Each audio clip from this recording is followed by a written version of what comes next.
Kembali di Breaking News pemirsa, dan tadi kita sudah berbincang bersama dengan salah satu mahasiswa yang ada di London, dan saat ini kami juga telah bergabung dengan salah seorang WNI yang ada di Inggris, telah bergabung melalui kami sambungan Zoom, Muhammad Huda, warga negara Indonesia di Inggris. Selamat malam waktu Indonesia, Mas Huda.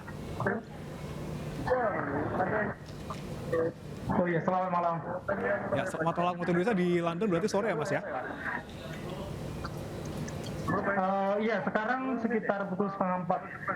Oke, 3:30 sore Mas Huda ini tinggalnya sebenarnya di Coventry ya Mas, tapi sekarang lagi ada di mana nih Mas?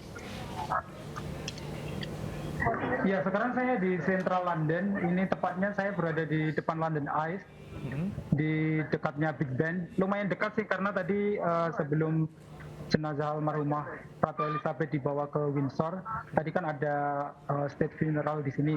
Jadi saya kebetulan tadi ngikutin sih dari sini.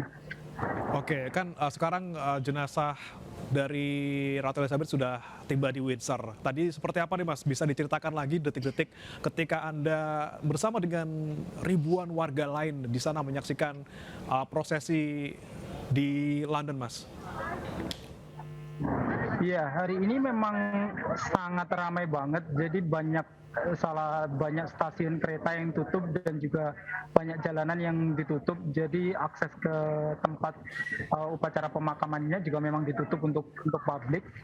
Cuman tadi ketika saya waktu datang itu sudah ribuan orang. Saya datangnya telat sekali, jadi saya dapat tempatnya di bagian belakang, tidak sempat berada di depan untuk melihat langsung. Cuman tadi kelihatan dari kejauhan. Jadi penuh banget. Jadi di sekitar sini tadi memang penuh banget orang, untuk jalan aja sampai susah. Nah, ini menarik Mas. Kalau misalnya semua transportasi ditutup, ini kemudian bagaimana Mas Huda bisa sampai ke sana Mas? Cerita perjuangan Mas dari Coventry ke sana bagaimana nih Mas? Tidak semua sih, sebagian. Cuman stasiun terdekat dari tempat pemakaman itu sekitar 2 stasiun, semuanya ditutup. Jadi saya tadi harus turun di 2 stasiun sebelum datang, habis itu harus jalan kaki gitu. Karena memang stasiun terdekatnya ditutup untuk akses, karena kita sudah tidak bisa akses sama sekali. Jadi saya tadi jalan kaki sekitar berapa menit ya? Sekitar 30 menit. 30 menit ya, mungkin sekitar 4 kilometer atau 2,5 kilometer mungkin ya Mas ya. Itu bersama-sama dengan warga lain ya? Dari stasiun juga? Iya, banyak. Iya, dari London Euston tadi ngambil tube, habis itu jalan. Lumayan rame sih, ya rame banget tadi. Saya nyampe sekitar 10.30. Udah sangat telat berarti 10.30, karena waktu saya datang itu sudah ribuan orang ada di sana. Harusnya datang kemarin sih. Oke, kemudian waktu jalan itu Mas, kanan kiri Mas di jalan-jalan itu memang ditutup atau seperti apa Mas kegiatannya Mas? Iya, banyak jalanan ditutup. Jadi setiap ruas jalan itu ada pagar pembatas dan juga banyak sekali polisi di setiap jalan, karena memang mengkondisikan ya untuk jalanan mendekati ke tempat pemakaman itu memang ditutup aksesnya gitu. Jadi kita melihatnya dari jauh sekali sih saya tadi. Jadi memang pengamanan di sana juga cukup banyak ya. Lalu bagaimana dengan warga yang ada di sana? Apakah memang tidak boleh melewati jalan apa, ataupun tidak boleh batas apa yang diberikan oleh petugas keamanan ketika ada prosesi dari Ratu Elizabeth ini, Mas? Iya, untuk yang jelas public transportation seperti bus hari ini tidak ada sama sekali, dan juga kendaraan pribadi tidak ada sama sekali. Maksud saya yang tidak ada sama sekali itu memang di area yang sekitar jaraknya mungkin sekitar 500 meter dari pusat pelaksanaan state funeral itu memang ditutup aksesnya gitu. Jadi ada banyak pagar pembatas dan juga polisi sih yang melakukan pengamanan. Bahkan sampai sekarang acara sudah selesai, saya masih melihat jalanan masih ditutup, banyak polisi yang masih bersiaga di sekitar Buckingham Palace. Oke, jadi memang belum tahu kapan ya pengamanan ini akan dibuka lagi seperti itu Mas ya, semuanya masih dalam situasi pengamanan ya Mas ya? Iya, karena ini masih ramai banget juga orang-orang yang saya tebak sih banyak yang tidak berasal dari London seperti saya, jadi sekalian menghabiskan waktu di sini karena sudah berada di sini, jadi masih ramai sekali di sini. Mas Huda, kita tahan dulu Mas, kita sambil berbincang juga dengan Pak Teguh Reza. Saya masih bergabung bersama kami, pengamat hubungan internasional. Pak Reza, tadi disebutkan oleh Mas Huda bahwa pengamanan sangat luar biasa pasti ya untuk momen sebesar ini seperti itu. Tentunya juga banyak sekali tamu-tamu undangan dari berbagai negara yang datang juga ke Inggris untuk menghadiri pemakaman dari Ratu Elizabeth. Nah, tapi yang menarik ini kan ada beberapa negara yang kemudian tidak diundang oleh Inggris. Ada, kalau tidak salah, koreksi saya kalau salah Pak, ada 6 negara seperti itu. Apa yang menjadi alasan utama? Ataukah ini mungkin terkait dengan kondisi negara yang akan diundang tidak memungkinkan atau seperti apa? Ini adalah hak prerogatif pemerintah Inggris ya, untuk menyebarkan undangan dan juga untuk tidak mengundang negara tertentu. Tentu ada alasan-alasan tertentu yang kalau kita perhatikan dari kacamata diplomatik Inggris, itu dia nggak perlu menjelaskan. Neither confirm nor deny, kenapa negara anu diundang, kenapa negara lain enggak ya. Nah, tapi undangan itu sendiri sangat detail. Menjelaskan misalnya Anda hanya boleh didampingi oleh satu orang, dan satu orang itu nanti pada saat berada di tempat-tempat khusus apakah harus bersama Anda atau di pinggir, detail. Kemudian tidak boleh menggunakan kendaraan pribadi. Semua itu harus terdata sesuai dengan sistem transportasi Inggris dan harus dilaporkan dan detail kepada panitia ya. Oke, memang kita harus akui ada negara-negara tertentu yang bermasalah dengan Inggris. Rusia punya masalah, Cina punya masalah. Apalagi itu Afghanistan ada masalah, kemudian Suriah ada, Venezuela ada. Ya, kita sebagai pengamat hanya bisa melihat dari catatan sejarah, tidak bisa mengatakan Anda diundang, karena pemerintah Inggris tidak akan pernah menjelaskan kenapa Cina ditolak, padahal sebenarnya wakil Presiden Cina bersedia hadir kan, itu kan untuk menunjukkan goodwill kan. Tapi Inggris menolak, ya sudah, tidak hadir kan. Padahal saya bisa bayangkan loh kalau bisa berkumpul tokoh-tokoh besar dunia di situ, akan ada keputusan penting yang bisa mereka buat. Dan ini menunjukkan solidaritas yang tinggi di antara negara-negara Commonwealth. Amerika di situ. Amerika oke lah, dulu pernah bersama Inggris tapi lepas dari Inggris dan menjadi republik ya. Jadi keluarga besar Commonwealth hadir. Amerika terpisah, sudah berdiri sendiri tahun 1776, 4th of July. Negara lain, Kanada, Perdana Menterinya ada. Australia, Perdana Menterinya ada. New Zealand ada. India ada. Indonesia Pak? Saya pikir kalau secara protokoler, seorang duta besar kita di sana, itu sudah mewakili Presiden, mewakili bangsa, mewakili negara, mewakili presiden. Karena sesuai dengan Vienna Convention on Diplomatic and Consular Relations tahun 61, itu keberadaan seorang duta besar itu sakti, itu punya kekebalan diplomatik, dan beliau bisa mewakili pemerintah dalam berurusan dengan siapapun di Inggris, terutama pemimpin puncak di Inggris ya. Saya pikir seorang duta besar Dr. Destra Percaya itu sudah pas ditempatkan di Inggris. Apalagi beliau dulu bersekolah di Inggris kan. Jadi tidak ada masalah Pak ketika Presiden Jokowi tidak hadir langsung gitu Pak. Memang beliau sudah menyampaikan kan ucapan duka citanya. Kemudian beliau sudah membuktikan kepada Inggris walaupun beliau tidak datang, tapi pencitraan Inggris di Indonesia kan jalan terus. Betul. Dengan baik. Tadi pagi kita melihat beberapa jam silam statement dari duta besar Inggris untuk Indonesia kan, namanya Owen Jenkins kan. Beliau secara pribadi sangat tersentuh dengan ucapan bela sungkawa dari warga negara Indonesia dan banyaknya karangan bunga yang datang ke kantornya. Kemudian beliau mengatakan walaupun jarak kedua negara kami jauh, tapi rasanya rasa sayang di antara kita berdua itu benar-benar terbukti pada saat meninggalnya ratu kami gitu kan. Dan juga beliau optimis bahwa tentang hubungan Indonesia dengan Inggris di masa depan akan berjalan baik, karena Raja Charles pernah berkunjung ke Indonesia 2 kali kan, kalau nggak salah tahun 89 dan tahun 2002. Dan untuk itu walaupun seorang presiden tidak hadir, tapi masyarakatnya kan secara langsung menyiarkan hal ini. Saya perhatikan penayangan TV-TV di Indonesia, TVRI, MNC News, di Metro TV, kemudian TV One, kemudian TV-TV lain, itu kan temanya sama. pada hari yang sama, jam yang sama menyiarkan kegiatan besar di ini. Ini kan menunjukkan betapa besarnya perhatian pemerintah Indonesia dan juga masyarakat Indonesia atas Pada Inggris, kelangsungan hubungan bilateral di masa depan.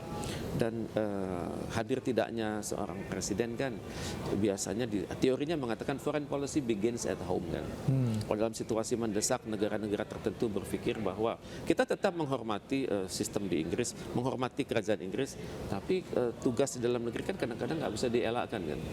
Jadi kepala-kepala negara biasanya meyakinkan duta besarnya untuk mewakili kepala negaranya dalam pemakaman ini. Oke, jadi memang hubungan diplomatik Indonesia juga tidak terpengaruh dengan tidak datangnya Presiden Jokowi, tapi kedepannya seperti apa Pak? Bapak melihat sekarang bukan lagi Ratu Elizabeth, Betul. tapi Raja Charles III. Bagaimana hubungan kedua negara antara Indonesia dan Inggris? Kira-kira seperti apa Pak? Saya bersikap optimis ya, karena Raja Charles sudah mewarisi fondasi yang sangat bagus. Ya, hubungan kekerabatan kita dengan Inggris baik secara ekonomi, secara perdagangan, secara investasi, dan relatif nggak ada masalah. Perusahaan-perusahaan Inggris yang besar yang beroperasi di Indonesia, dalam pandangan saya itu sulit sekali saya cari masalah mereka. Misalnya masalah dalam human rights, dalam berurusan dengan tenaga kerja Indonesia, masalah dengan alih teknologi saya juga nggak temukan. Kemudian masalah pelanggaran visa juga saya nggak temukan. Ternyata juga perusahaan-perusahaan Inggris itu tidak bermasalah dengan masyarakat sekitar gitu. Dengan limbah dia tidak masalah, kemudian mereka tidak pernah nyeleneh ikut campur dengan urusan-urusan yang ada di Indonesia. Kritik mereka atas birokrasi Indonesia kalaupun ada disampaikan secara dengan channel-channel normal. Jadi kita relatif nggak punya masalah dengan Inggris ya. Ini adalah fondasi ya, fondasi yang sangat baik. Ke depan Charles memiliki bekal intelektual yang luar biasa. Cambridge University, satu dari 10 kampus besar dunia, kampus terunggul di dunia bersama Oxford ya. Oxford University, masuk angkatan laut, masuk angkatan udara, kemudian pernah terlibat dalam berbagai kegiatan kemiliteran di luar negeri, bahkan dalam konflik di Malvinas beliau ada di situ kan, konflik Argentina, Inggris Argentina, perihal kepulauan Falkland beliau ada di situ. Beliau terlibat dalam berbagai misi kenegaraan ya. Walaupun peranan beliau di tentara seperti juga adik-adiknya tidak pada level combat ya, tapi beliau berada di situ di level perencanaan. Dan saya pikir Charles ini memiliki perhatian khusus atas lingkungan hidup ya. Banyak sekali yayasan atau foundation yang beliau kelola sendiri. Beliau sebagai patron, sebagai pelindung, dan biasanya lembaga-lembaga internasional kalau patronnya adalah Raja Charles itu tidak mudah bergerak di berbagai belahan bumi. Misalnya beliau juga banyak terlibat dalam kegiatan-kegiatan kemanusiaan. Mereka kemudian Charles juga sangat dekat dengan diplomat-diplomat asing loh. Tadi pagi saya mendengar tadi sore mendengar statement dari Pak Dino Patijalal, mantan Wakil Menteri Luar Negeri Indonesia pada saat beliau masih junior, beliau melihat dalam suatu kegiatan Charles menghampiri audiens gitu. Jadi Charles ini adalah raja yang merakyat, raja yang merakyat dan dekat dengan ini tantangan terbesar ya. Betul. Apakah beliau bisa dekat dengan masyarakat seperti Ratu Inggris dekat dengan masyarakat? Ini kan masyarakat harus melihat dari bahasa tubuh, kosakata yang digunakan, kemudian lirikan mata kan, kemudian ketulusan hati. Itu kan sesuatu hal yang tidak bisa dipelajari. Ini sebulan ini akan menjadi ujian besar bagi Charles. Bisa nggak beliau mewarisi karisma ibunya? Dan saya pikir dengan tingkat usia beliau sudah 73, beliau harus berpikir dong. Betul. Usia 73 itu adalah usia untuk mawas diri kan. Jadi beliau harus berpikir untuk meninggalkan legacy, bahwa transisi kepemimpinan di kerajaan berjalan dengan baik, dan saya pikir secara bertahap beliau akan memberi ruang pada putra mahkota untuk mewakili kerajaan Inggris dalam berbagai kegiatan-kegiatan internasional. Bahkan kalau perlu hadir fisik raja ya, pangeran, untuk menghadiri kegiatan KTT Commonwealth of Nations. Jadi kemudian mungkin membangun hubungan pribadi dengan kepala-kepala negara di lingkungan Commonwealth ya. akan diberikan banyak keleluasaan pada pangeran Prince William, Prince of Wales juga. Dan untuk itu saya pikir anggota kerajaan Inggris itu sudah terbiasa mereka bergerak di luar negeri, sudah terbiasa mereka bersosialisasi dengan masyarakat. Cuman sayangnya media itu sangat nyeleneh seringkali ya, selalu mencari sisi-sisi yang kita Negatif, orang awam ya? nggak lihat, tapi media lihat. Misalnya sepatunya barangkali solnya bagaimana, kaos kakinya, kemudian warna sarung tangan, jasnya, Betul. kiri kanan kenapa warnanya beda, yang satu disetrika yang lainnya enggak gitu kan. Itu hebatnya media massa dunia, dan itu jadi berita begitu. Dan saya sangat berharap ya Raja Inggris di masa depan mereka belajar dari keanggunan ibu mereka. Keanggunan Putri Diana itu tidak bisa diceritakan itu, luar biasa. Dia tuh media darling. Kalaupun kemanapun beliau berada, almarhumah berada, itu rasa lingkungan itu hidup. Betul. Auranya adalah aura kasih sayang, aura kerajaan Inggris yang reputasinya meningkat. Itu sesuatu hal yang tidak bisa dipelajari. Ini karunia Tuhan ya bagi Putri Diana, dan semoga Raja Charles berkesempatan membuka sisi-sisi ketokohan yang orang lain belum lihat barangkali. Dan kemudian tantangan selanjutnya adalah regenerasi dengan raja anak tertuanya untuk melanjutkan kepemimpinan Inggris di Commonwealth of Nations dan di dunia. Memang salah satu PR yang tadi Pak Reza sebutkan bahwa karismanya harus bisa lah paling tidak sama seperti sang ibunda seperti itu. Tapi memang tadi berbicara juga soal Commonwealth atau negara persemakmuran. Ini kan Inggris sedang menghadapi dalam tanda kutip ada wacana beberapa negara persemakmuran memisahkan diri. Ini kan tantangan juga bagi Pangeran Charles yang sudah menjadi Raja Charles III. Seperti apa Pak Reza memandangnya, Pak? Memang ini ada pull factor dan push factor ya. Pull factor dan push factor. Ya kenapa negara-negara Commonwealth ingin lepas? Negara anggota Commonwealth ingin lepas. Ini kan baru sebatas statement kan. Belum dinyatakan secara resmi, belum final. Eksekutif dan legislatif di negara tersebut belum final menyatakan, ini baru selentingan ya. Tapi bagaimanapun hal ini harus menjadi perhatian kerajaan Inggris, bahwa mereka ada anak-anak kami, ada wilayah Commonwealth of Nations yang tidak puas. Itu kenapa? Ya biasanya tidak puas itu karena mereka belum mendapatkan keteladanan yang pas dari istana. Kita tahu istana seringkali punya masalah. Masalahnya masalah pribadi dari keluarga kerajaan di luar Elizabeth dan Pangeran Philips ya. Oke, masalahnya apa ya? Tahun 91 itu Ratu pernah mengatakan ini tahun annus horribilis, ini tahun yang horrible years bagi kami. Saat itu banyak kasus kan, kasus hubungan di luar nikah dari anggota kerajaan. Kemudian sejak itu Inggris melakukan reformasi kan? Reformasi di istana kan.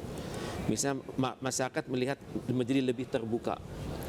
Keluarga istana lebih sering tampil di Buckingham Palace dan Windsor Palace. Kemudian keluarga kerajaan lebih terbuka untuk berdialog dengan masyarakat. Kalau zaman Queen Victoria sampai ayah dari Ratu Elizabeth itu sangat jarang loh bisa ketemu keluarga kerajaan. Mereka itu ibarat menara gading. Tapi sekarang dengan di bawah Ratu Elizabeth secara bertahap ya, apalagi sejak kemunculan Lady Diana Spencer yang menjadi istri dari Pangeran Charles, itu istana itu rasanya kok lebih terbuka, lebih cerah, lebih ceria. Dan kita lihat terutama juga cucu-cucu Pangeran Charles itu mulai dibukakan kepada publik, sehingga dunia mulai melihat bahwa Buckingham Palace ini isinya adalah orang muda. Orang muda, mungkin ada Raja Charles usia 70-an, tapi anaknya usia 40-an dan cucunya usia belasan. Dan untuk masyarakat Commonwealth ini terwakili nih. Usia senior, usia junior, dan usia tengah-tengah. Dan Commonwealth sekarang sedang menghadapi demographic bonus. Orang-orang yang dalam usia yang kerja, muda-muda ya. Dan tentunya mereka memerlukan keteladanan semoga bisa diberikan oleh Raja Charles dan juga anak-anak beliau. Oke, baik ini Pak, kita sudah memasuki prosesi berikutnya. Anda bisa lihat di layar kaca juga, pemirsa, bahwa Raja dan anggota keluarga kerajaan ini akan bergabung dalam prosesi di halaman ataupun quadrangle di Kastil Windsor. Dan tadi juga sudah kita lihat bahwa lonceng Sebastopol yang ditangkap di Crimea pada 1856 dan juga lonceng Menara Jam Malam dibunyikan secara bersamaan. Dan ini prosesinya masih akan berlanjut dan kemudian berhenti di bagian bawah tangga barat Kapel Saint George di Biara Horseshoe. Dan terakhir ke Pak Reza nih Pak, sebelum kita berpisah nih Pak Reza. Ini memang tadi kita berbicara soal keluarga kerajaan ataupun royal family. Ini kan ada yang paling baru memang masih dibahas secara hangat, itu adalah soal Prince Harry dan juga Meghan Markle ya. Tentu saja ini menjadi sorotan juga karena kemudian keluar dari istilahnya working royals seperti itu. Apakah kemudian kedepannya Charles bisa atau punya kemungkinan mengambil kembali ataupun meminta kembali Harry dan juga Markle untuk kembali ke istana? Sebenarnya cerita keluarga kerajaan keluar itu biasa. Di Jepang, di kerajaan Jepang, di kekaisaran Jepang terjadi ketika seorang putri ingin menikah dengan warga negara asing. Di Thailand juga terjadi seorang putri menikah dengan warga negara asing. Jadi hal ini merupakan hal yang dapat diterima di lingkungan kerajaannya. Tapi tentunya Charles kan tidak ingin mengubah keadaan dengan sangat cepat kan. Dia tentunya juga ingin melihat bagaimana perilaku anaknya nomor 2 tersebut kan. Dan tentunya juga bagaimana masyarakat menanggapi. Karena jangan sampai Charles mendadak membuat suatu kebijakan untuk pemulihan, pengembalian status, tapi masyarakatnya masih mengkritik. Karena terus terang hidup di lingkungan kerajaan itu ada zona-zona tidak nyaman kan. Betul. Ketika semua gerak-gerik keluarga kerajaan itu menjadi dimonitor, itu bisa trauma loh. Mereka melihat CCTV terus berpikir apakah CCTV ini khusus diarahkan pada kami. Betul. Ada orang lewat, apakah dia ingin memonitor kami? Itu walaupun Secret Service dan juga MI6 di Inggris itu bekerja dengan sangat baik, tapi kan rasa kekhawatiran anggota kerajaan itu ada terus. Apalagi di masa lalu banyak sekali foto-foto yang aneh-aneh tentang Lady Diana kan. Tabloid mengatakan ini Diana dalam posisi hari ini di wilayah pantai, di wilayah pertokoan, di apartemen seseorang. Tapi ternyata kan yang terjadi belakangan banyak artis-artis yang mengakukan bahwa mereka itu diperalat oleh media massa untuk berperilaku seolah-olah seperti Putri Diana. Dan ternyata anggota kerajaan menantu Pangeran Charles ini tidak kuat mental kan. Jadi hoax sudah ada dari dulu dan udah dari dulu. mengganggu mental anggota kerajaan juga ya Pak ya? Pengaruh sekali, bisa sakit orang. Dan juga karena itu memang tidak nyaman. Ada zona nyaman, tapi juga ada juga zona tidak nyaman. Dan sekarang kembali kepada Raja Charles, cooling down dulu saya pikir. Beliau akan cooling down dulu, tidak akan mengganggu-gugat Pangeran Harry ini. Dan Pangeran Harry ini akan perlu waktu juga untuk menyatakan kepada publik, terutama sih kepada ayahandanya ya, dan juga ibu ratu, bahwa kemarin itu adalah suatu kejadian yang sama-sama kita tidak kehendaki kan. Tentunya mereka bisa menyelesaikannya dengan etika kerajaan dan tidak perlu dibukakan kepada publik. Betul. Keluarga akan mengatakan neither confirm nor deny atau NCND ya. Masyarakat silakanlah berpikir begitu, tapi kerajaan dengan doa restu dari masyarakat memiliki pandangan lain. Mungkin dipulihkan hak-hak istimewanya, tapi perlu waktu. Ini tidak bisa di awal-awal seperti ini, masih bergejolak, mungkin masih dalam euforia yang sangat besar juga.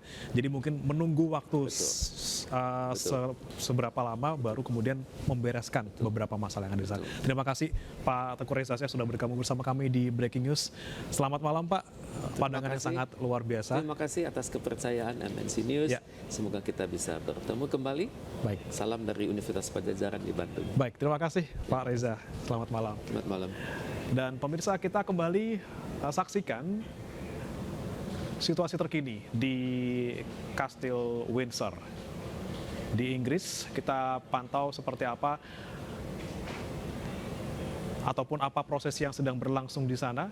Ini tentunya masih mobil yang berisi peti jenazah dari Ratu Elizabeth II masih menjalani prosesi long walk ataupun jalan panjang, dan tadi sudah sampai juga di quadrangle atau di halaman kastil.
Dan pemirsa, sembari kita melihat juga secara langsung prosesi yang sedang berjalan di layar kaca, kita kembali bergabung dengan warga negara Indonesia di Inggris, Mas Muhammad Huda. Selamat malam, Mas Huda.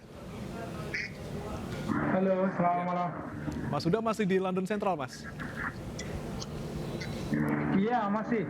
Oke, tadi kan beberapa saat lalu Mas Huda bilang di sana masih ada pengamanan. Apakah sampai sekarang juga masih ada pengamanan di sana, Mas? Sejauh yang saya lihat, masih sih, jalan masih ditutup. Jalan masih ditutup, kemudian Iya, bagaimana dengan warga yang di sana, Mas? Apakah masih berkumpul di sana juga setelah prosesinya sudah lewat dari sana, Mas? Ini masih banyak orang lalu lalang juga sih di sini. Dari saya tadi datang sampai duduk di sini belum ada perubahan sih, masih ramai. Mas, sangat ramai. Lalu kemudian apa sih, Mas, kegiatan di sana, Mas, setelah prosesinya selesai? Kenapa kemudian warga masih bertahan di London Central?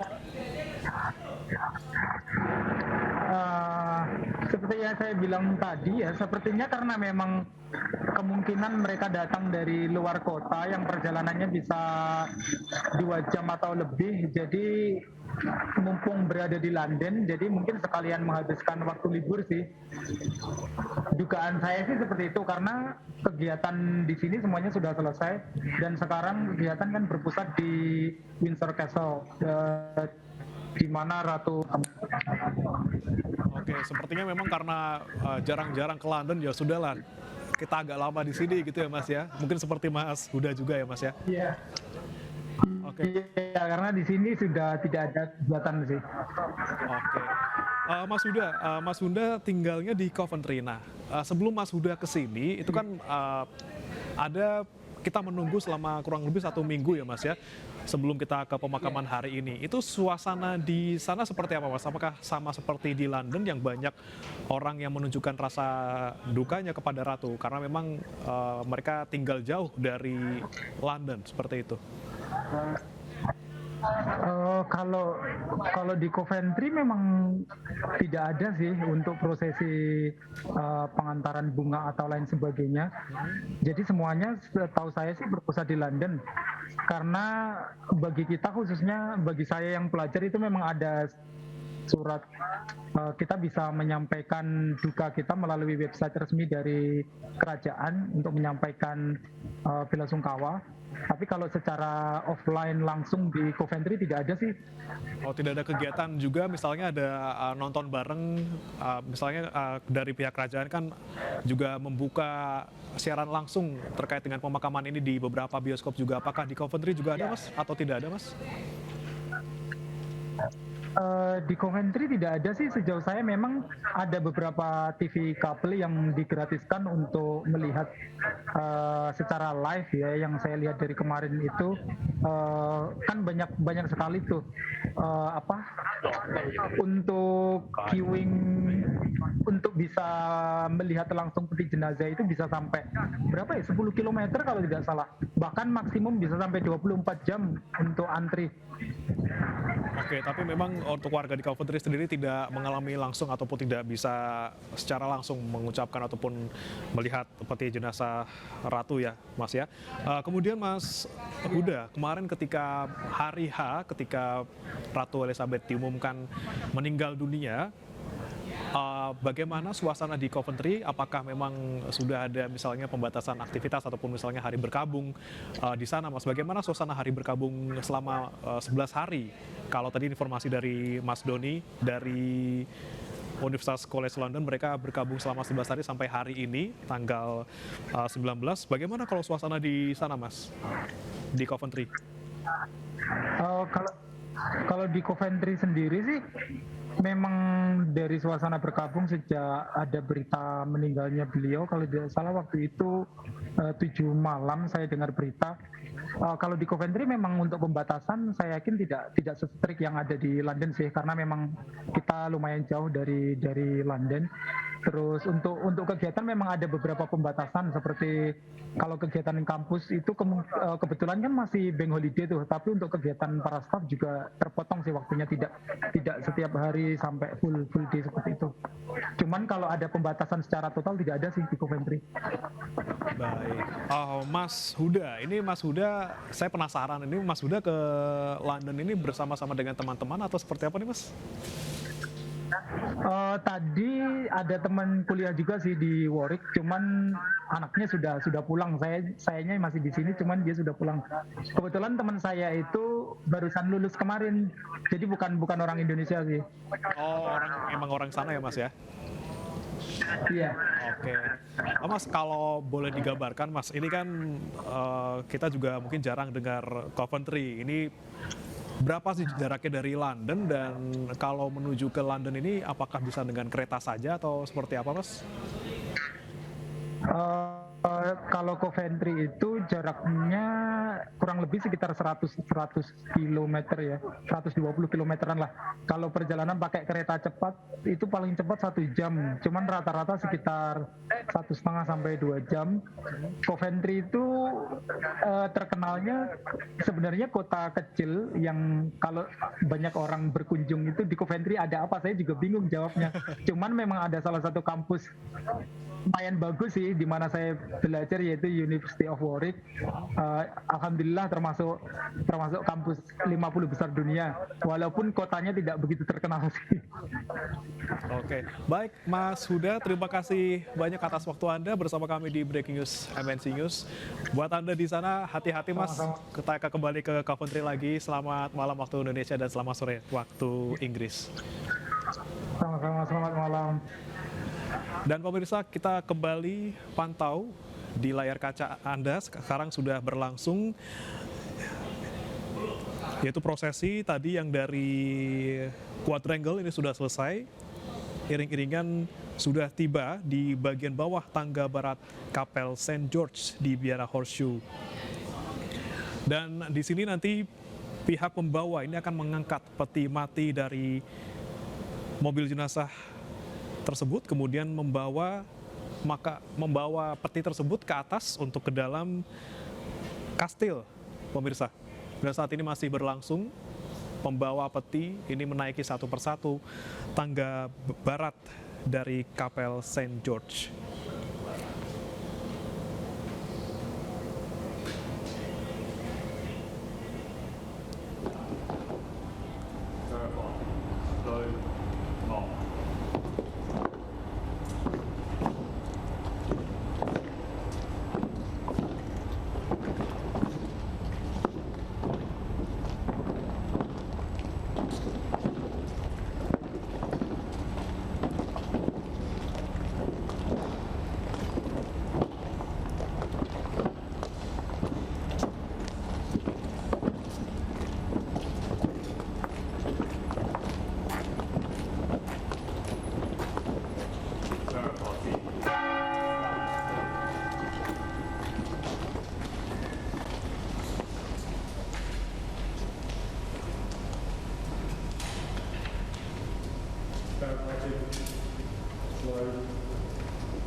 Dan pemirsa, yang sedang Anda saksikan saat ini adalah prosesi menjelang pemakaman dari Ratu Elizabeth II di dalam Kastil St. George di Windsor. Ada sekitar 800 orang termasuk anggota rumah tangga Ratu dan juga staf perkebunan Windsor yang menghadiri upacara ini. Kebaktian dipimpin oleh Dekan Windsor dengan doa yang diucapkan oleh Rektor Sandringham, Menteri Grady Kirk dan juga Pendeta Windsor Great Park. Dan paduan suara ini juga mengiringi kebaktian dari Kapel St. George. Dan yang saat ini Anda saksikan, pemirsa, ini menjelang bola dan juga tongkat kerajaan akan dikeluarkan dari peti mati Ratu dan nantinya akan ditempatkan di altar.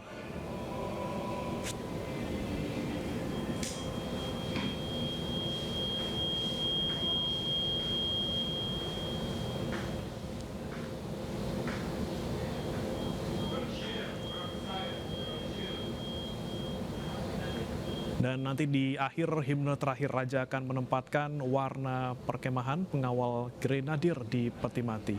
Dan pada saat yang sama nanti Lord Chamberlain akan mematahkan tongkatnya dan meletakkannya di peti mati. Kita masih menantikan prosesi tersebut.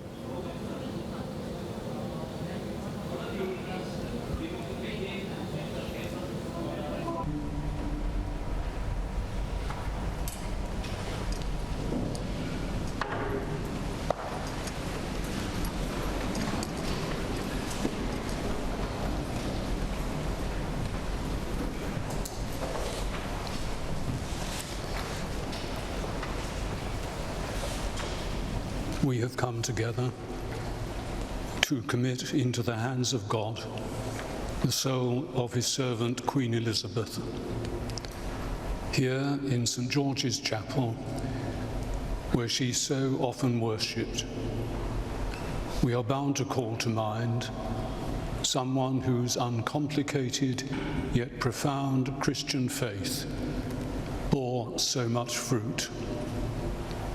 Fruit in a life of unstinting service to the nation, the Commonwealth, and the wider world, but also, and especially to be remembered in this place, in kindness, concern, and reassuring care for her family and friends and neighbours. In the midst of our rapidly changing and frequently troubled world, her calm and dignified presence has given us confidence to face the future as she did, with courage and with hope. As with grateful hearts, we reflect on these and all the many other ways in which her long life has been a blessing to us. We pray that God will give us grace to honour her memory by following her example, and that with our sister Elizabeth at the last, we shall know the joys of life eternal.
Ya, pemirsa, setelah nanti terkait dengan prosesi himne terakhir terkait dengan pengawal Grenadier di peti mati, nanti akan peti matinya diturunkan ke Royal Vault saat Dekan Windsor membacakan Mazmur.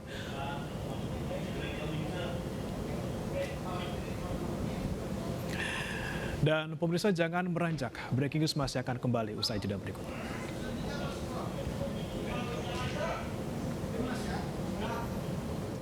Adorned for her husband. And I heard a great voice out of heaven saying, Behold, the tabernacle of God is with men, and he will dwell with them, and they shall be his people. And God himself shall be with them, and be their God. And God shall wipe away all tears from their eyes, and there shall be no more death, neither sorrow nor crying, neither shall there be any more pain, for the former things are passed away. And he that sat upon the throne said, Behold, I make all things new. And he said to me, Write, for these words are true and faithful.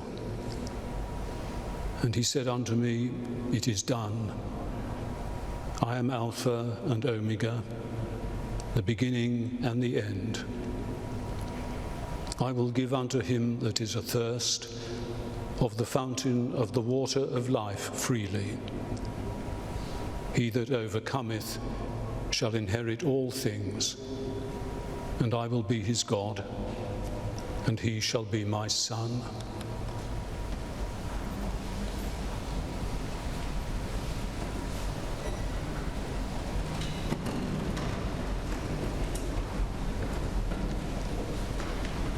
Remember, O Lord, thy servant Elizabeth, who has gone before us with the sign of faith, and now rests in sleep.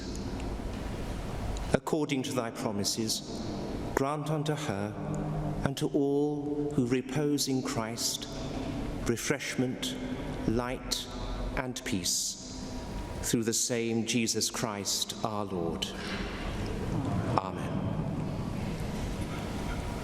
Merciful Father and Lord of all life, we praise thee that thou hast made us in thine image, and that we reflect thy truth and light.